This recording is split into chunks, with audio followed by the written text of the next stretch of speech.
With the success of the original Spider-Man, sequels inevitable, and my look, the Spider-Man trailer continues 2004 Spider-Man 2. My love for the first one was still great.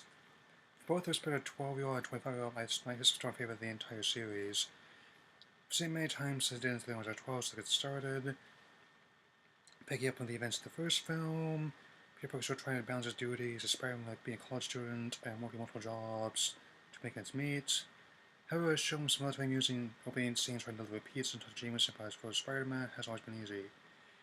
I also really like Rob April Bill Nunn, another actor who is no longer with us, being one of the main actors who left us in 2016. Like a great many things since then, it's been adjustments.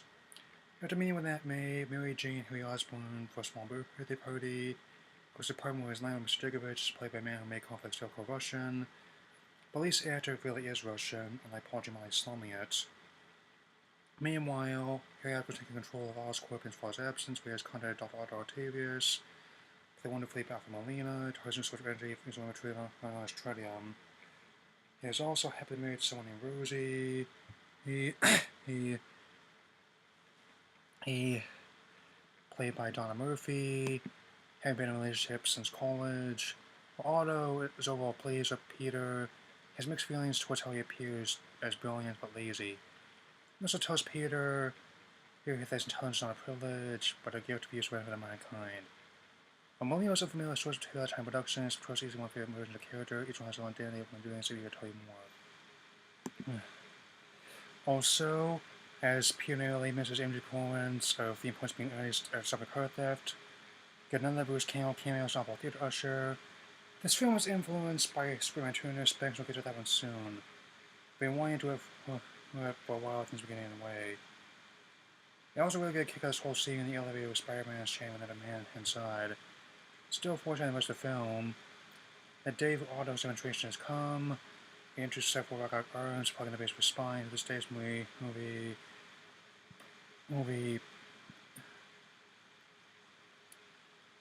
It's quite impressive.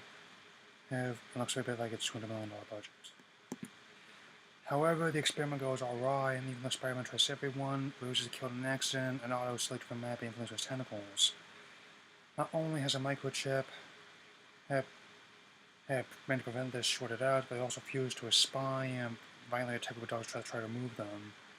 Also, one of them is apparently played on a bit part. Still, the scene is freaky even after all these years, and the eclipse scene to even call it a nightmare hospital, and rightfully so. Otto, lamenting the loss of his wife, decides he wants to rebuild the machine from scratch with the main tritium. Meanwhile, Jameson, the Bugle and Dr. Octopus, or Doc Ock for short, like the sound of that.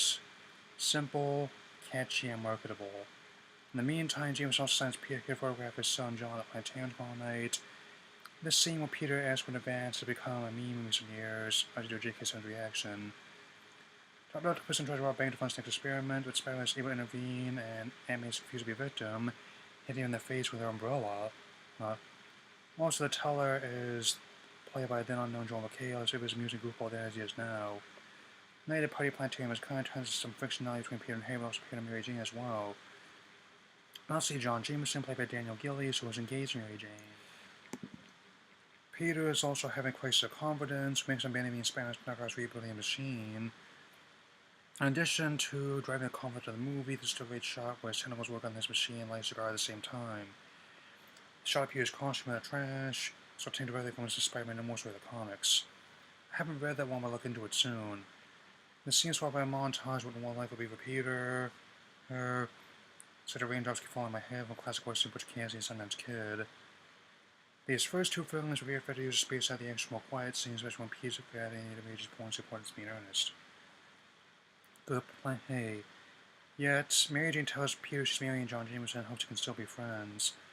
In New York Garbage Man still delivers Spider-Man's constant Jameson Bugle, even though Peter's enjoying his old life, there's still things missing, especially with 2 years having passed since Uncle Ben's death.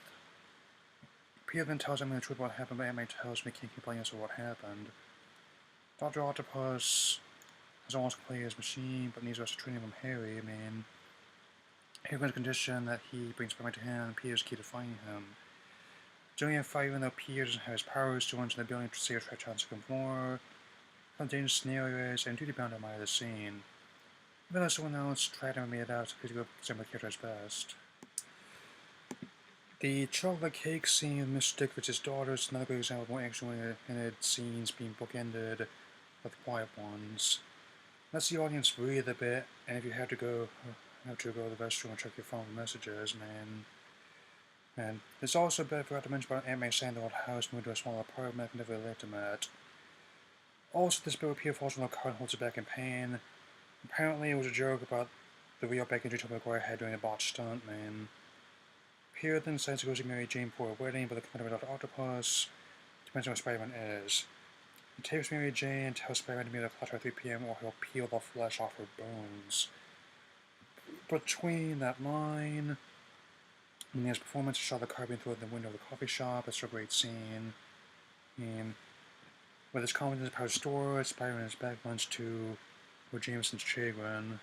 And finally, the clock tower transition to fighting Alien to Fantastic Day. And even though a lot of symbolism seems pretty heavy, Sugar is showing how devoted Peter is to help everyone, even a bunch of strangers on a train that he's never met. Following Spider-Man to Harry as promised, but Harry shot to find his friend Peter all along. Even with the tritium in hand, Peter says Osmond will destroy the city. So Harry tells him his new life in the ruins he'll want on the pier, and Peter goes to stop Otto and save MJ. It also turns out the set was influenced by the works of Fritz Lang as well as a classic, the camera Dr. Caligari. So, as Doc Ock activates the machine, Peter has to stop it and save Mary Jane.